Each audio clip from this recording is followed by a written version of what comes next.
Welcome to today's broadcast of North Idaho College Public Forum. The crew is comprised of NIC television students, and your moderator is North Idaho College political scientist Tony Stewart.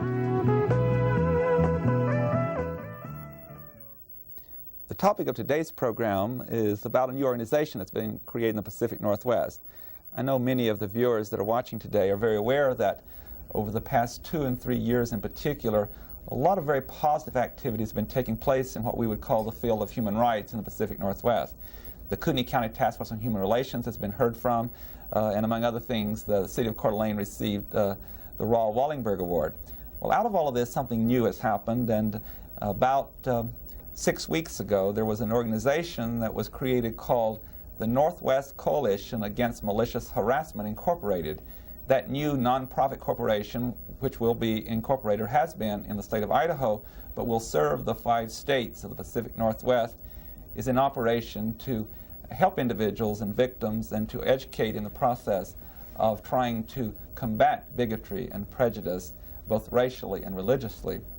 We decided that was so important and even historical that that organization has come into being, and I would think I'd be safe to indicate that it's the first time in the Pacific Northwest that other, or a great number of civil rights or human rights groups have come together to form an actual corporation and organization.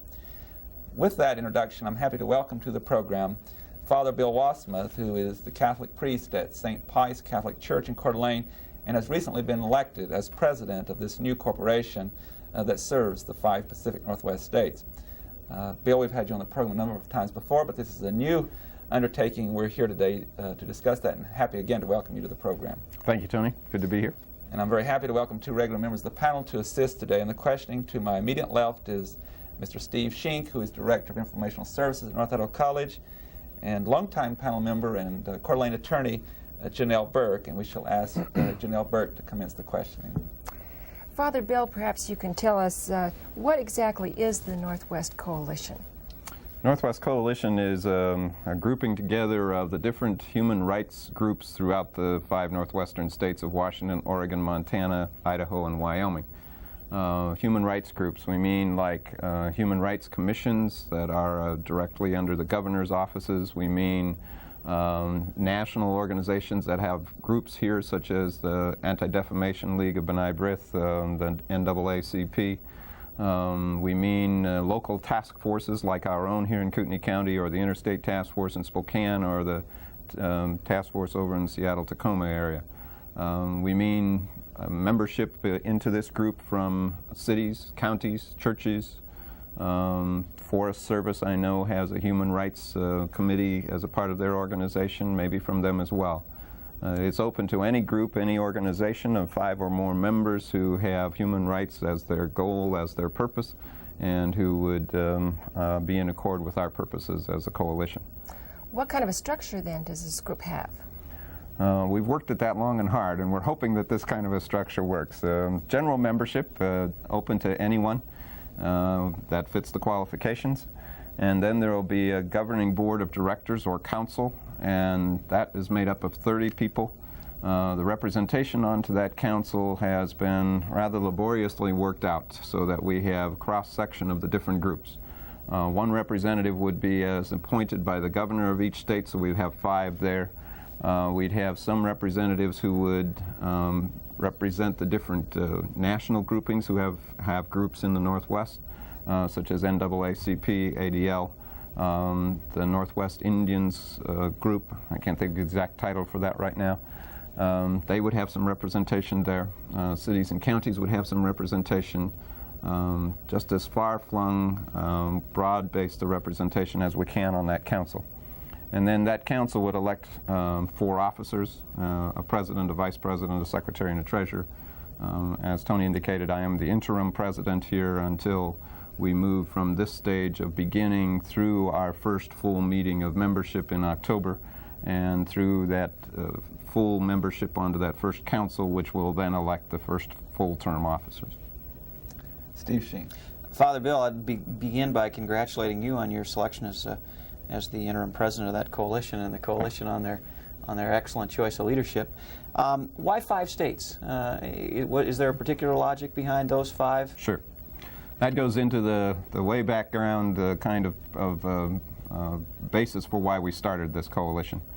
At our Human Rights Celebration last summer here in Coeur d'Alene, as you remember, we chose that as an occasion to involve the 5 states of the Northwest, and we involved those 5 states because it is those 5 states that are the target of the separatist neo-Nazi white Aryan movement, that they want to take over the 5 states that I've mentioned, Wyoming, Washington, Idaho, Montana, and Oregon, that's what they want as their homeland, and that's their target.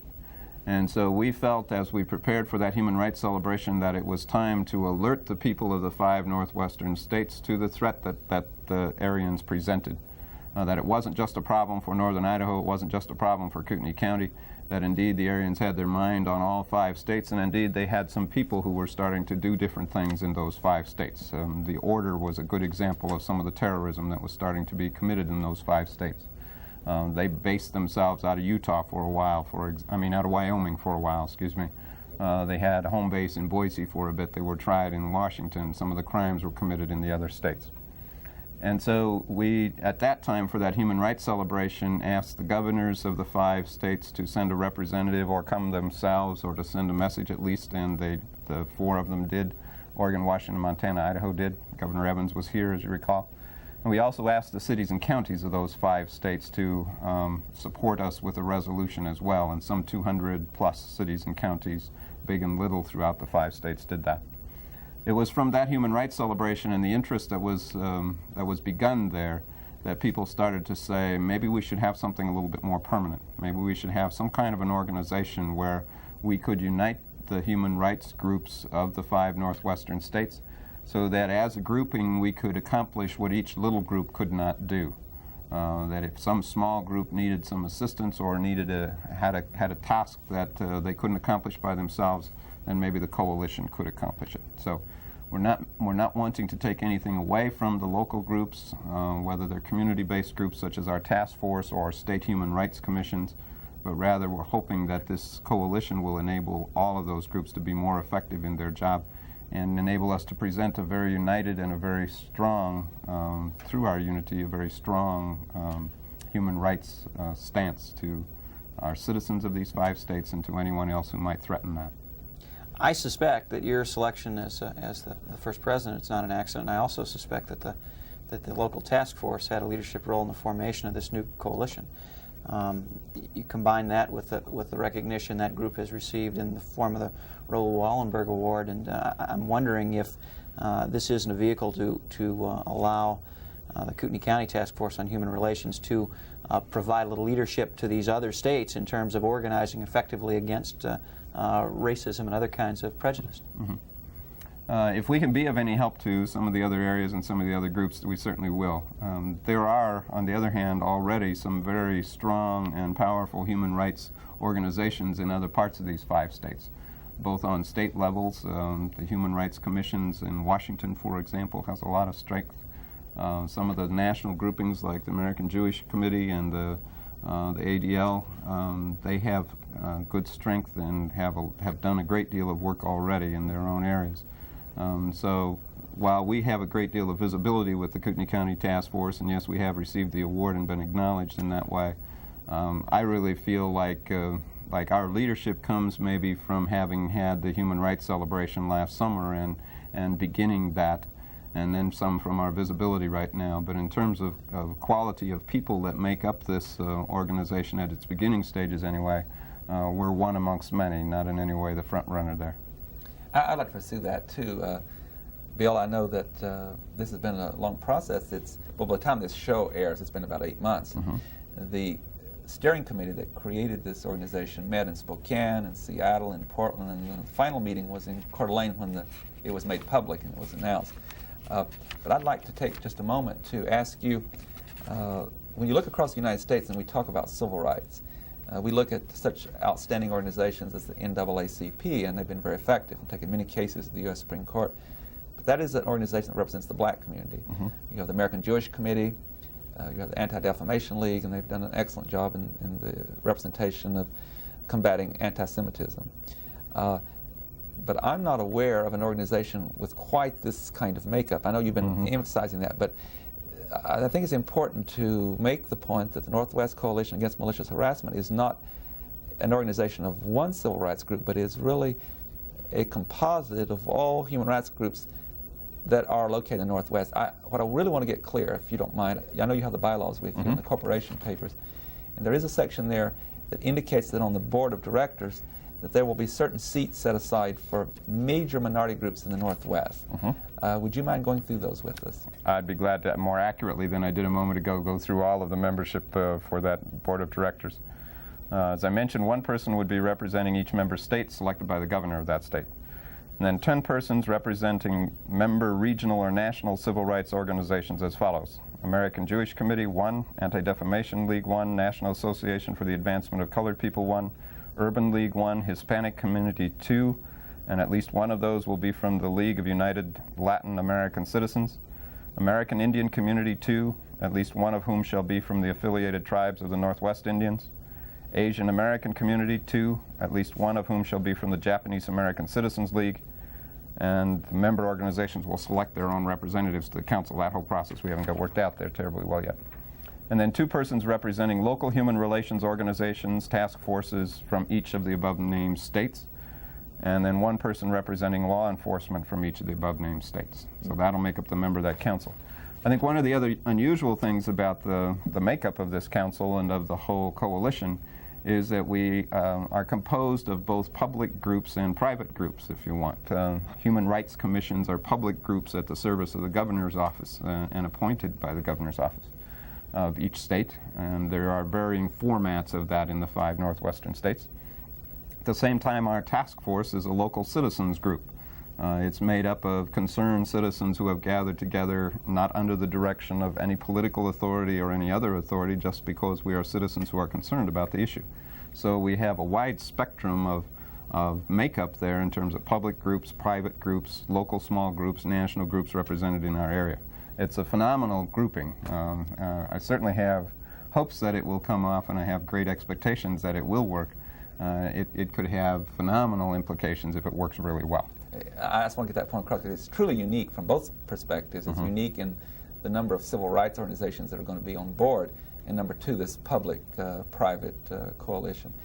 One other point before I go back to Janelle, and that has to do, too, with how successful the coalition's been in the executive board. As you've indicated, as a president, a vice president, secretary, and treasurer.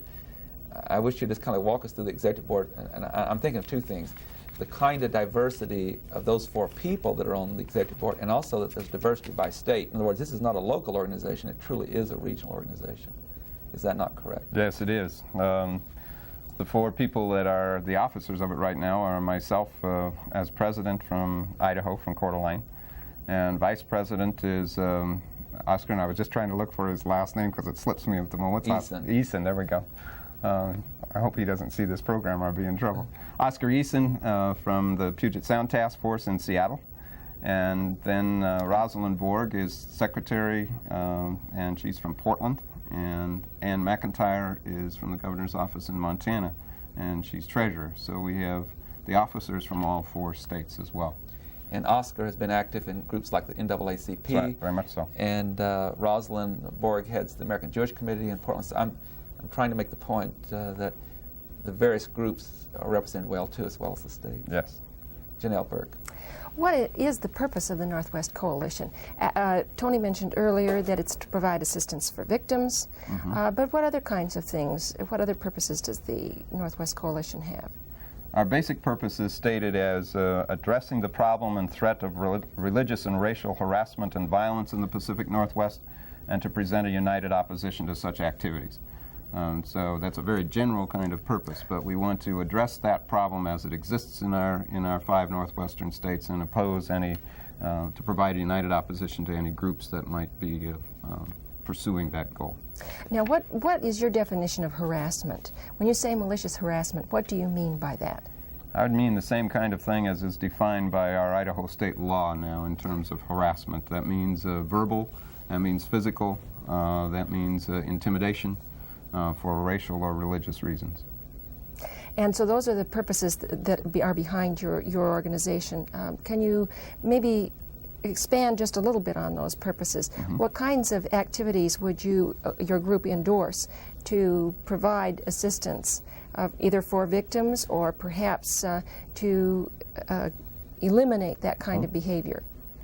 As in any kind of a group such as this, one of the first things that we have to do is or continually do, is to monitor the situation in our 5 states and to see just exactly how much harassment, how much of a threat there really is. And to keep that in perspective. That doesn't mean build it up if it's actually in reality a minimal problem. It doesn't mean build it out of size. On the other hand, it doesn't mean to minimalize a problem that exists either. So to get an accurate handle on what the situation is in the 5 northwestern states and how much of a problem it actually is. And then as we've tried to do with the task force and as other groups are doing as well, is one of our main goals is awareness level raising and education, and it will be with the coalition as well. That's one of the main ways that that we see positively influencing the situation, is through education on all levels, awareness level raising on all levels, adult as well as youth. I could see us as a coalition, for example, doing something in terms of curriculum for school systems throughout the 5 northwestern states. And maybe by having this coalition, we can put together some good materials that any one human rights group wouldn't have the resources to do or the energy to do. Maybe we can do that as a coalition. An example of education, elementary level. Awareness level raising. One of the ways we'll do that is through our annual meeting of the whole membership, and the first one of those annual meetings is scheduled for here in Coeur d'Alene in the fall. We chose Coeur d'Alene to host the first meeting because of a generous offer of cooperation with North Idaho College, and Tony Stewart's presence here is valuable there because as we begin we need some expertise in how to organize such a meeting, and Tony knows how to do that. So the rest of the membership from throughout the Northwest recognized some of that leadership and chose to have the first meeting here in Coeur d'Alene in October. That will be an awareness level raising event for the people that are here as well as for people throughout the Northwest, as news coverage of the fact that we've gathered and the speakers that we have circulates. We'll be encouraging some uniform crime reporting. Maybe that's part of the monitoring system again. Our local area law enforcement are beginning that process. There's also an effort coming from the national level to do some uniform crime reporting so that, again, we can get a handle on how serious the problem might be. Some of the objectives that we have. Steve Sheen.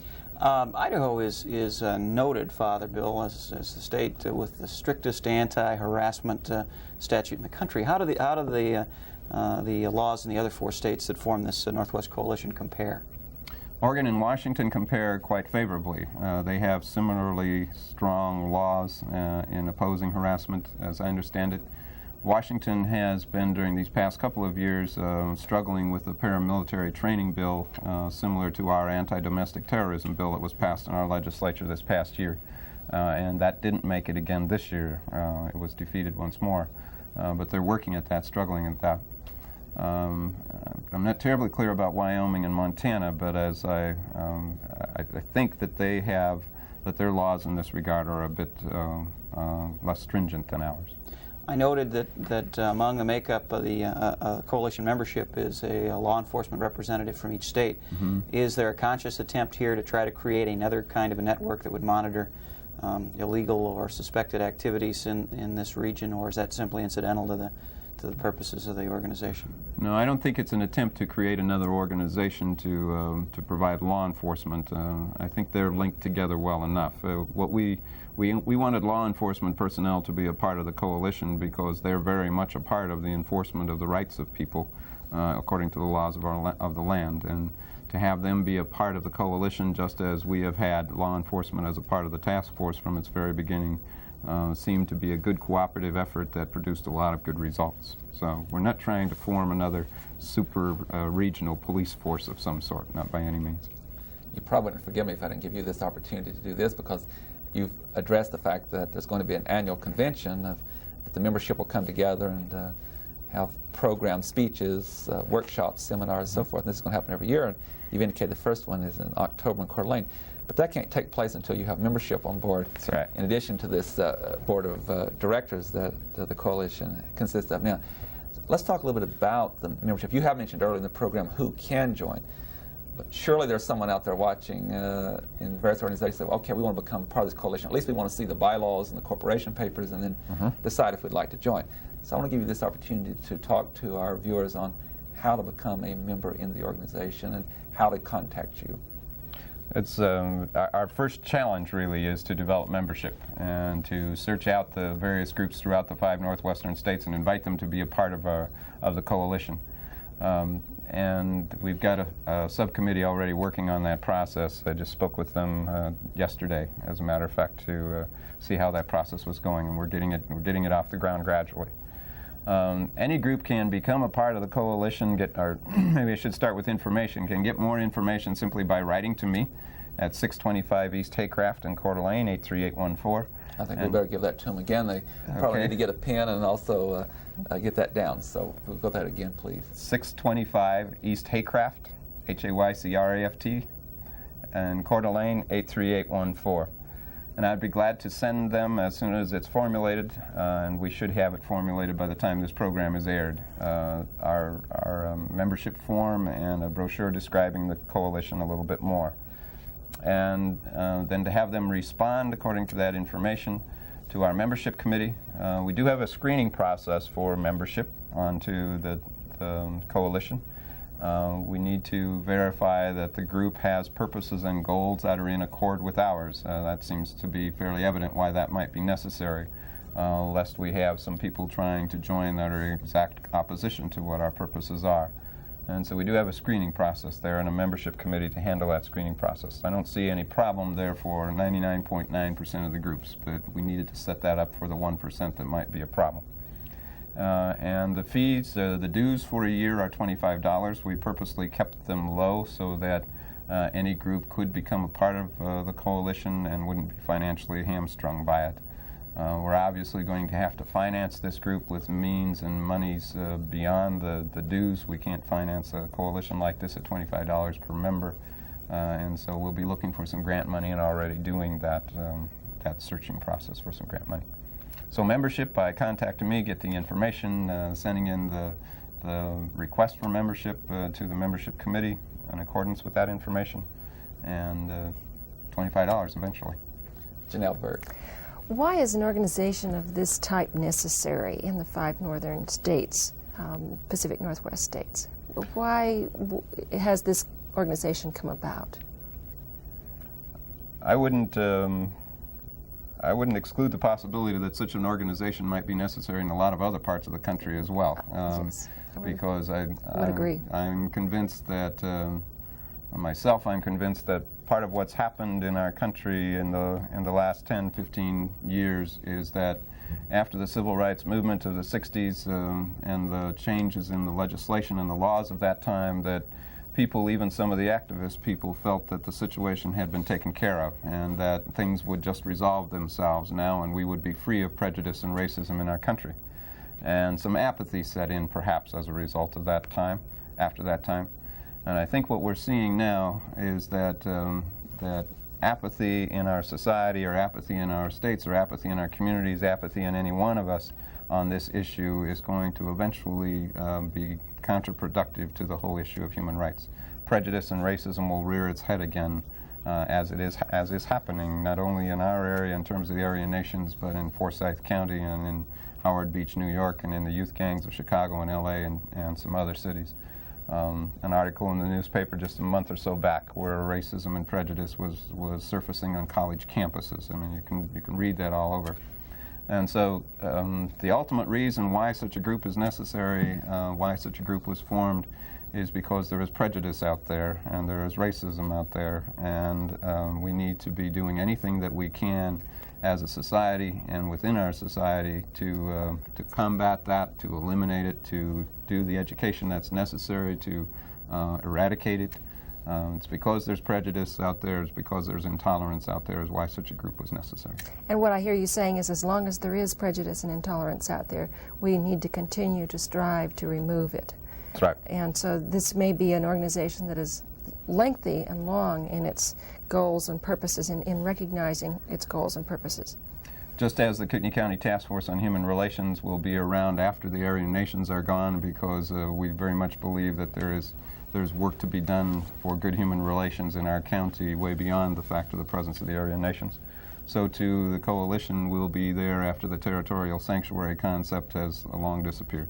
So I hear you saying this is a very broad concept as well, and it's not something that's been precipitated just by the events of the last short period of time. No, I don't think so. I don't think it has been precipitated just by any one group, or it has been precipitated by any one action of any one group. Some of the circumstances that caused us to form the coalition out of the 5 northwestern states directly tie to the fact that it's those 5 states that the Aryan nations people were looking at as their homeland.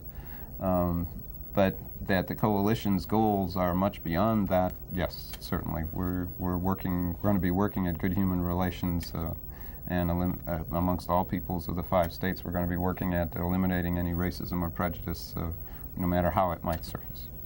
Steve Sheen. Given the fact, Father Bill, that prejudice isn't an Idaho problem, isn't confined to the Northwest region either, what are the chances that this Northwest Coalition could expand to include more states, or could become part of a larger organization that might eventually become nationwide? It's interesting. That's starting to happen on a number of different levels. We've got a bit of a voice from southern Canada that says, can we be a part of the coalition in some way? And Alaska. And Alaska is interested too because of their regional ties with our area. And so far we're saying, let us get started first and see how it goes, and let us get organized, and then if you still want to join us after a bit of time and we see that that's possible, then let's work at it and expand some. It's a tricky question on how far do you go, how big do you get, when does the bureaucracy necessary to keep it going become overpowering? I don't know. We'll have to kind of stumble our way through that a bit and see how it goes. Bill, there's also some things already happening. Isn't it true that when an organization like this starts, it with the great coverage that the media has been very, very fine in yes. Giving attention to the coalition and the Kootenai County group and others. Don't you find just from the fact that things are beginning to happen, that other things happen that you don't even plan or anticipate? I'm thinking, for example, this movement for colleges and universities to sign resolutions, which the University of Idaho and North Idaho College has done, but that falls almost right immediately into the coalition. They become involved, which they're going to in that case. So could you comment on how there'll be things happen that you don't even plan as a coalition? Sure, that's been happening all along as well. You mentioned the University of Idaho faculty. The University of Idaho alumni did a resolution for human rights some months ago, 6-8 months ago now already. That was a marvelous statement, and the University of Idaho faculty now and your own faculty here at North Idaho College has passed a resolution, similar resolution. Some contact is being made with the other colleges and universities of the Northwest, and I'm sure many of them will also follow suit. Tony and I have addressed several different groups in the past year made up of people from the different colleges and universities, and in both of those cases they were very anxious to have information about what was happening and responded very favorably to that information. So I'm sure more colleges and universities will follow suit. Just the amount of support that we receive, both in terms of the coalition as well as I've received and the task force has received on this whole issue from around the 5 northwestern states, is phenomenal, of people who will either by letter or by phone or by personal contact come up to us and talk about it. Sorry to interrupt, we're out of time. Good luck to you in the organization. I was just getting warmed up. Ladies and gentlemen, please join us again next week, and until then, please have a good week. I am Tony Stewart.